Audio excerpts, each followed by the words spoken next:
Shalom Aleichem. We hear the wrong. Okay, good.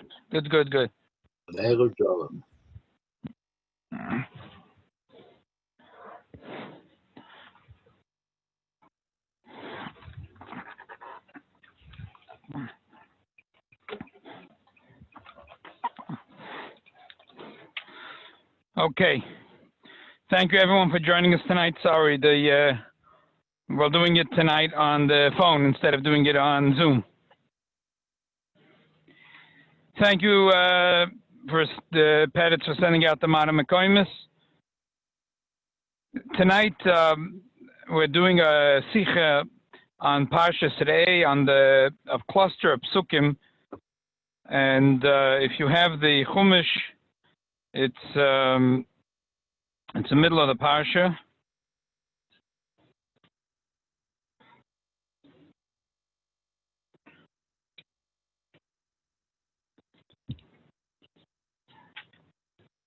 The Pasuk says, Ki yisischa ochicha veni mecha, oy vincha oy vitcha, oy eshes chaikecha, oy reacha asher kenafshecha baseiser lemer, nelcha v'navda lakim achedim asher lo yadata ata v'avesecha.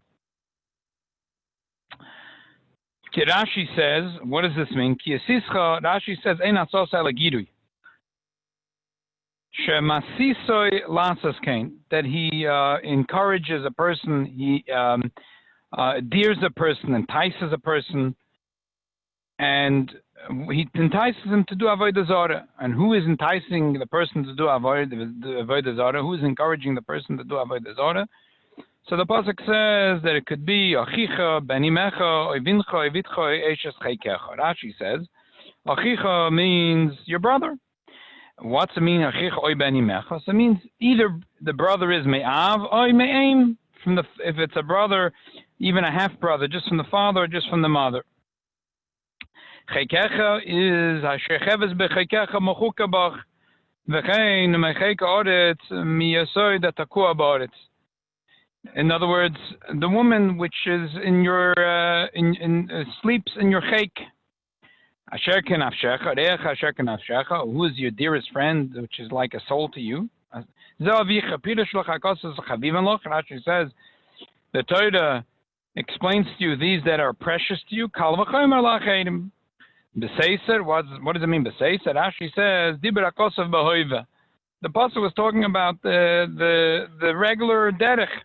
Why is the pasuk saying Beseiser? What if a person came to talk to you to do avodah zarah and he didn't do it Beseiser? He did it in the middle of the night or in the middle of the day? Is there any difference if he comes talking to you about doing avodah zarah if it's the middle of the day or middle of the night? So the answer is there is no difference. It shows that this is behoivesh. Ein divrei meises ela beseiser. The meises talks beseiser. V'chein shloimo oimer benesher be'erev yoim v'yishan laila v'afeilo. Asher lo yadata ata v'avesecha. So Rashi says, Dova zagnai godlu loch shaf umas en manichem asher maslam aveseim. Even the umas keep the traditions of their parents. V'zoimer loch azoiv masher maslam loch avesecha. Okay. So the pasuk says that if chas v'shalom it'll happen that someone's going to try to entice you, to influence you to do avodah zarah, regardless if the person is far from you or very close to you, even if it's a brother from a father or a mother, a son or a daughter or your wife or your father, and he tells it to you secretly and quietly, as Rashi says, secretly, lav davke, if he tells it to you not secretly or secretly, but the derech is behoive that it's beseiser, and he tells you to serve other idols. And the pasuk continues, any avodah zarah might be tries to convince you. You shouldn't listen. We should also not have mercy or pity at this person. It would be misplaced pity or misplaced pity on this person or mercy. It's misplaced. No, rather, ki horik tehargenu yot chatia by berishayna la misa v'yad kol ha'am b'acharoina. Uskalta b'avonim v'ameis ki bikesh ma'adich chamala shemalakechem tzichem et mitzrayim be'zavot. Can relatives testify in this case? Now, it's a good question. So the truth is, what he had that he has to bring other witnesses that are not relatives.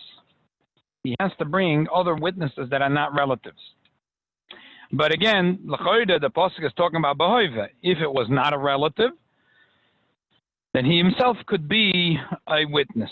But otherwise, he cannot be a witness. He has to bring two other people that will be witness. And there's a very unusual halacha that machminin loy, that he'll tell the Mesis next day, you know, could you tell me again what we were talking about yesterday? And he has two people hiding and listening to the conversation. This is an unusual case, which we do for a person who's Mesis. Okay. So now let's talk about the Rashi.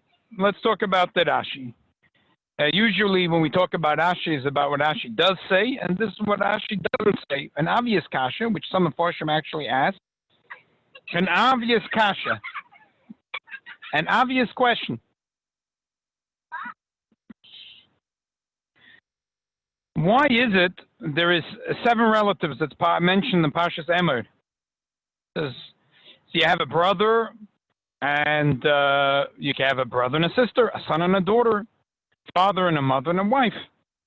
In this pasuk, from the 7 relatives, 2 are missing between brother and sister, son and daughter, father and mother, and wife. There's 2 missing. Why? They're very conspicuous. The mother and sister is missing. Why is mother and sister missing in this pasuk? A simple shaila, a simple gasha. So the emissaries there, the Barbanel deals with this question. The Barbanel, if you look in the Sicha, it's in footnote 6. He says, that the Torah didn't mention father and mother. It's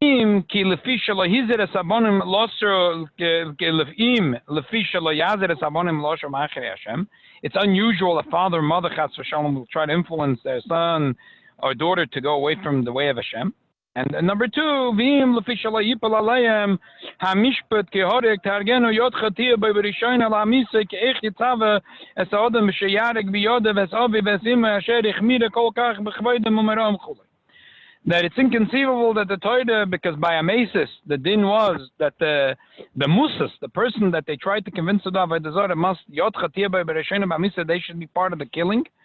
There should be. So how could it be that a person should be involved in killing a father and a mother? So therefore, the Torah omits father and mother because father and mother are not part of this din. So the Rebbe says that's very nice for the Barbanel. His pshat, he probably learns that Reach Hashek Nafshecha, not like Rashi. Reach Hashek Nafshecha means your good friend. Reach, your good friend that's dear to you like your soul. But Rashi says that Reach Hashek Nafshecha means your father. So your father is mentioned. So a person could kill his father, but he can't kill his mother. I mean, that doesn't make sense. And the emes is second kasha. So what's taka the pshat? And what will happen if you see Avicha Yemechad, the Torah admits it? So what taka happens at that case? And another kasha. So, but why would it say brother and not sister? That you still didn't answer according to the Barbanel. So that's Barbanel. But as he said, the Barbanel wouldn't work for according to Rashi anyway. Another pshat that perhaps could be said. Rashi says that we said here chavivin loch. When we mention chavivin loch, those that are precious to you, those that are dear to you, and Rashi says your dear friend means your father. How about a good friend, your buddy from yeshiva, that you were best friends in high school and the Mesifta and in the Beis Medrash, and that you're still friends with him and you still keep up with him? Well, what's with that friend? What's wrong with why? How come the Torah doesn't mention that? So the Mizrahi actually says that the pasuk means both, and it's like oi, just like achicha beni mecha means achicha, regardless if he is your brother, a full brother or a half brother from father or mother. Same thing here. If he's your friend or your father. But in Rashi, it doesn't really go well. And in Rashi itself, when it comes to Achicha Beni Mecha, Rashi says, Achicha, your brother, Ben Avicha or Beni Mecha. Over here, Rashi doesn't say it. And also in Pasuk itself, it doesn't flow. Arecha, Sheka Nafshecha means your friend, which is dear as your soul. If anything, you would say that really the pasuk means the father, but it also includes a good friend. But what still is perplexing is how come. So you could say, according to this, you could say that that is including all the people that are close to you, your father, your mother, your sister, all the people that are close to you. That the Torah didn't specify, but still it's a doiche godel. So how come Taka, the father and mother, are not specified, and how come the sister is not specified? Okay, I'm fakert. In a way, the mother should be more specified than the father. Rashi says in Parshas Kedoshim when it says Ish ime ve'obev tero bechoved hiktim avlaim lefi shegolu lefonav shabem mekabed es ima yoisem yaviv mipnei shemishadalte bedvorim. The Eibishter knows that when it comes to covet, you have to say first the father, because naturally he has covet for his mother, because the mother is very sweet to him and very nice to him.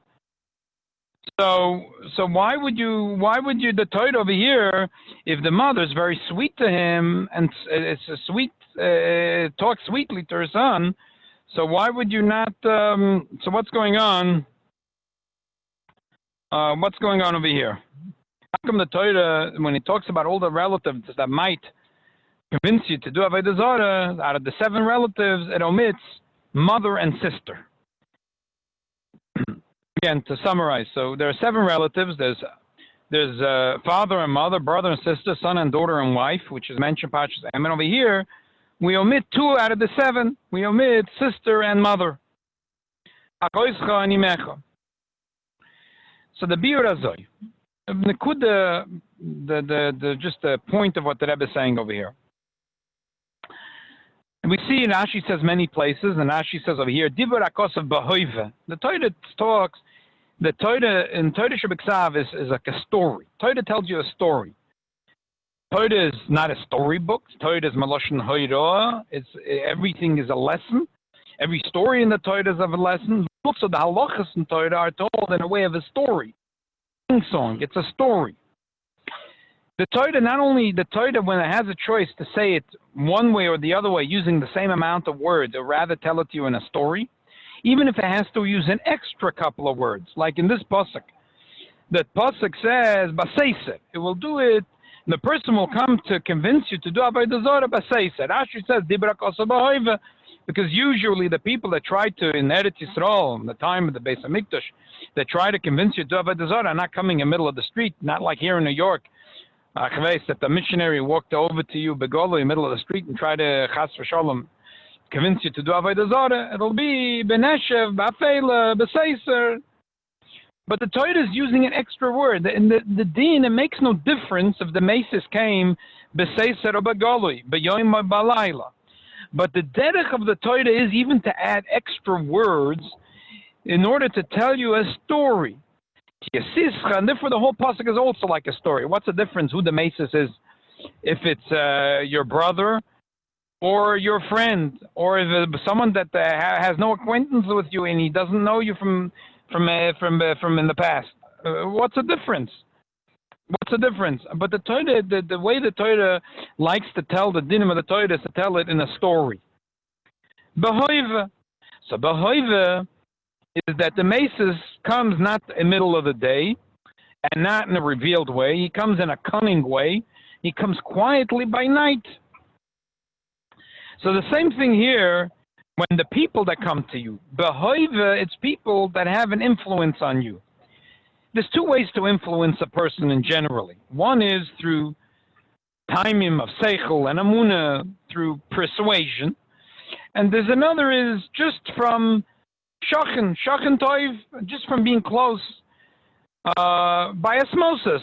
When you're close to someone, like the Rambam says, a person that lives in a Medina, that all of them are darkim is eroim, they're minhagim eroim, he shouldn't live in that, he should go live in the desert. Because a person is a cosmopolitan creation. The Eibishter made it, a person is needy like that. The person is influenced by his surroundings.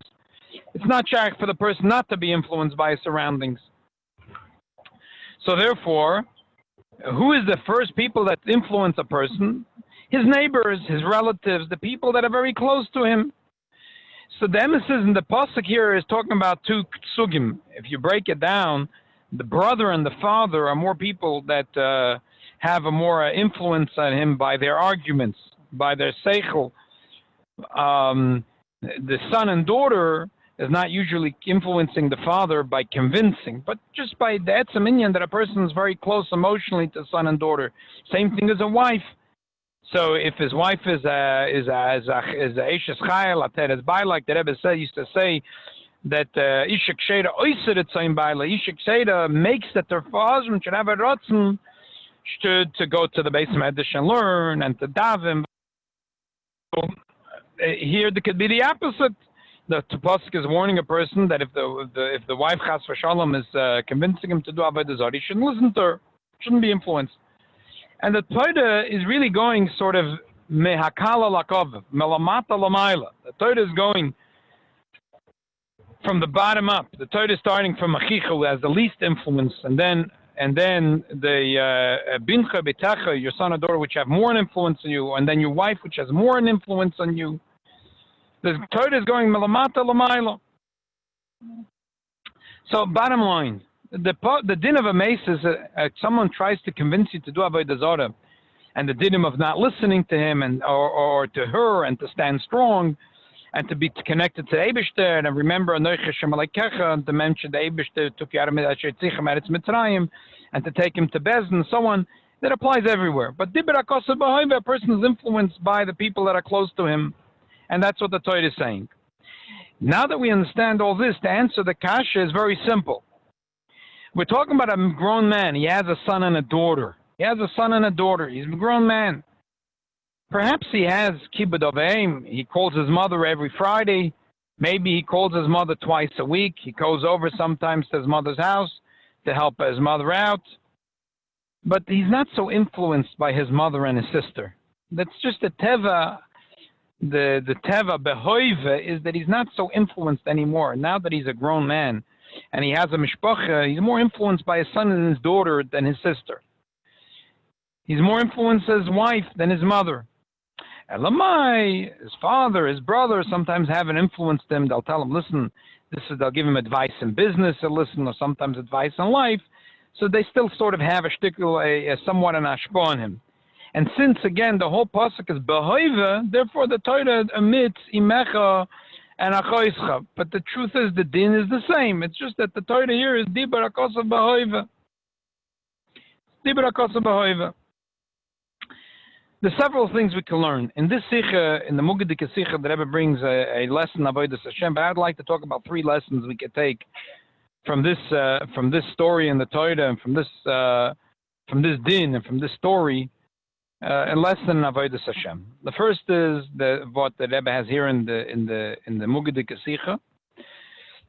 There is many levels. There is son and daughter. There is brother and sister. There's father and mother. There's wife. The 7 dargas.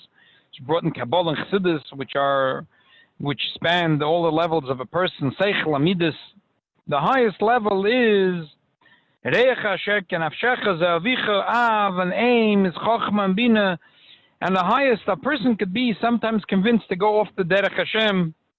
Sometimes a person is a little weak, and the weakness could be on the lower dargas. But usually that says in Tanya that in the level of Chochma, a Yid is straight. On the level of Chochma, really, a Yid realizes what's the Echad HaEmes. But sometimes, even on that level, a person could be confused. The Gemara says that when Rabbi Yochanan was dying, he was crying, and he said, I don't know which road. There's 2 roads in heaven. There's a road that goes to Gan Eden, Gehenna. This asks, how could you not know which road you are going? What were you? Was Aniva Shal Sheker, the Rabbi Yochanan, he transplanted Torah to the way we know it. He brought the Torah from before the Churban to after the Churban. The Gemara says that Aboim Shana Loma, that Aboim Shana Limud, he was for 80 years, he was in the Beis HaMedrash, 40 learning, and 40 he was teaching. How could he have any suffix? Chassidus says he knew that his life was dedicated to Klal Yisrael, and after the terrible Churban, the second Beis HaMikdash, to establish Yavne v'Chachamel, to establish Judaism the way we know it today. Rabbi Yochanan knew the value of what he did.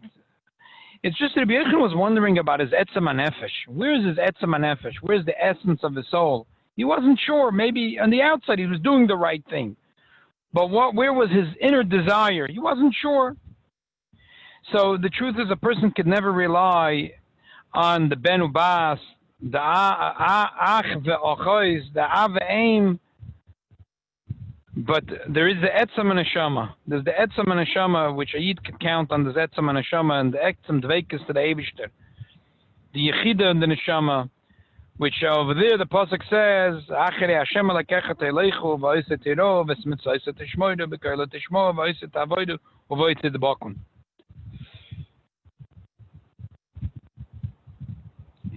It's interesting that Rebbe, when he spoke about the Sicha, the Rebbe, and this is the second lesson that I want to talk about tonight, that we take from this story in the Torah.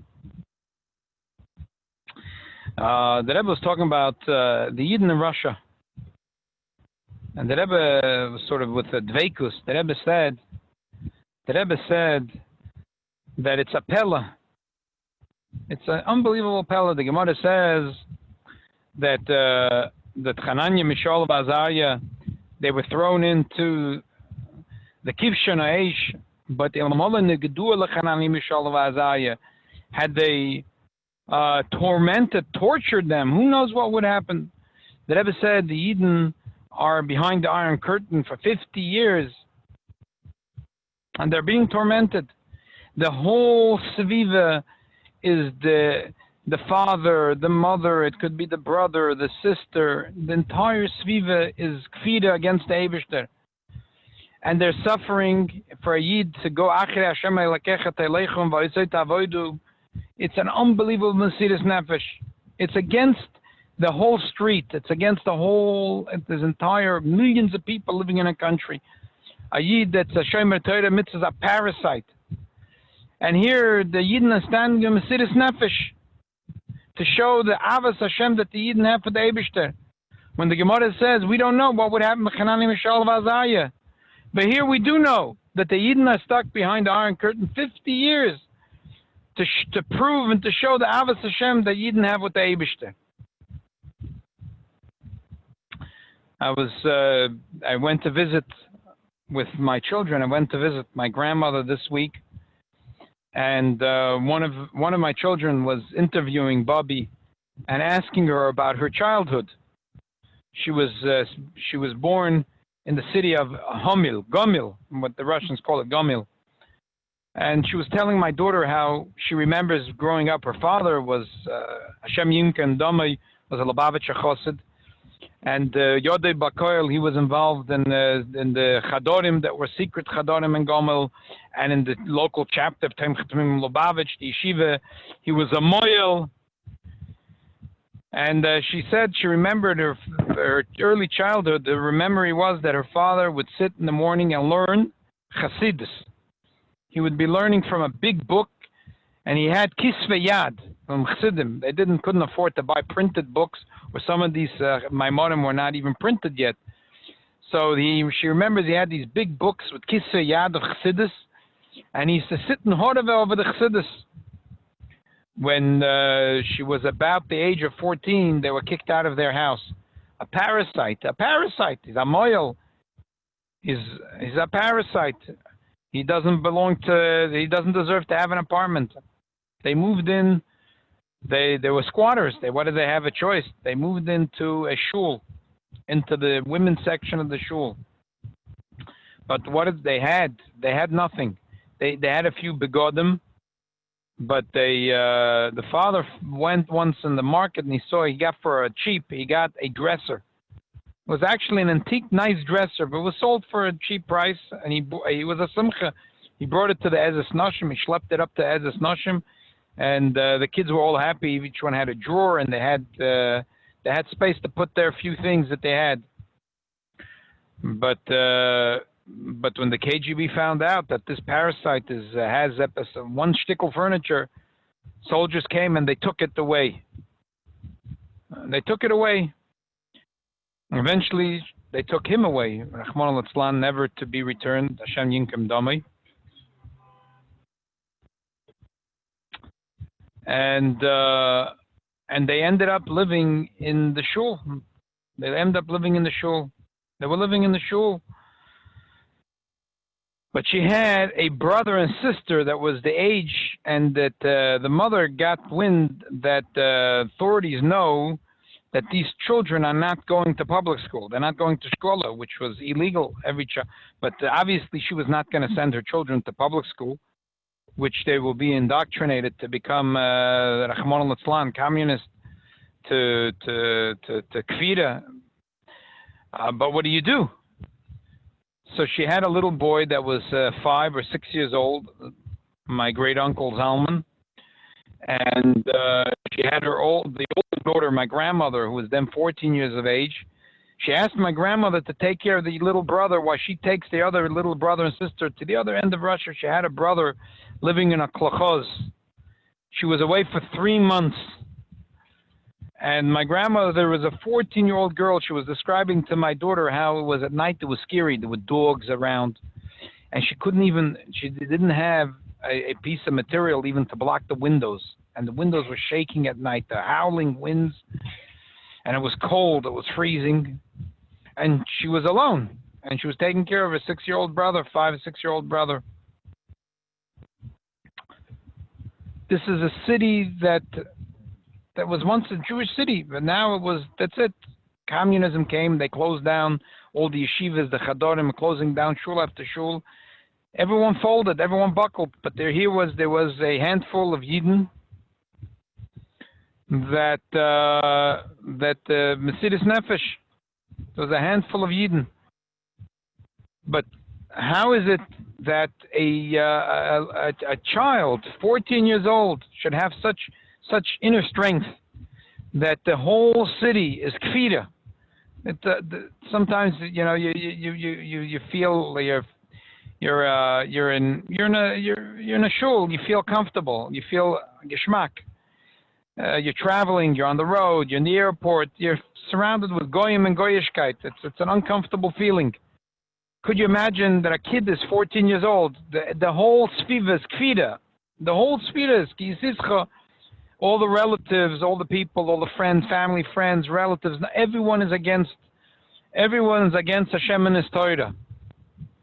To have that koyach hanefesh that's so deep, to stand strong against Sicha, that doesn't matter, it's his brother and his sister and his father and his mother, it doesn't matter who it is, to stand strong and to hold strong by Hashem v'Torah. That's an unbelievable thing. That shows the depth of the power of a Yiddish neshama. That shows this unbelievable depth of the connection and love that a Yid has with the Eibishter. That even though when he's put to the test, that the entire street is against Yiddishkeit in the higher city and the entire country and his friends, and he's ostracized. And they look and they point on the finger. Here comes here comes the girl that's the yukel. To stand strong. And that was the Rebbe's point when he spoke about this, the Fabrengen. The Rebbe said that this was the Pachim Ktanim. These are the last little jugs that were left in Golus, that the Yidden proved over a period of 50 years their unbelievable deep love to the Rebbeinu Shloim, the unbelievable love that they have, the Anila Doidi, the unbelievable love that Yidden have with the Eibishter, that even though the entire street was against, that they stood strong.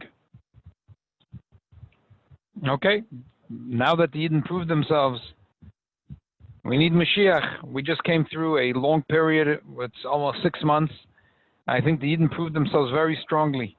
When this COVID hit, I know from us, the Beis Menachem Mendel, everyone turned immediately to Torah and to Avodas Hashem. Everyone turned to Anila Doidi. Everyone turned to Anila Doidi. So maybe this is the last one. This is the last Pach Cotton that Klal Yisrael proved themselves in the Avos Hashem, and it's time for the Geula Shleima. Amen. There's a third lesson of Avodas Hashem, but we'll talk about it in Mitzvah Hashem. I'll talk about it in Mitzvah Hashem Friday. when we learn the Maimon Al Nidla Doidi. We'll talk about it then. In the meantime, gute Nacht, everyone. Thank you very much for joining us. I'm sorry that we didn't have it on Zoom, but we had it on the phone. Thank you. Any questions?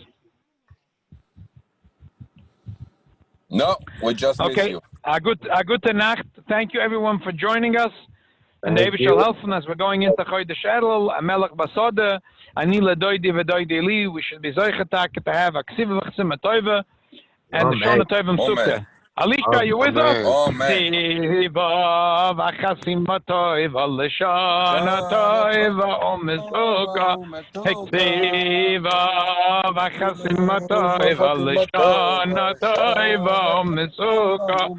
Siva V'Chasim Tova, L'Shana Tova, Omezuka. Siva V'Chasim Tova, L'Shana Tova, Umesuka. Good night, everyone. Thank you for joining us. Thank you, Rabbi. Laila Tov. Okay, good. Laila Tov.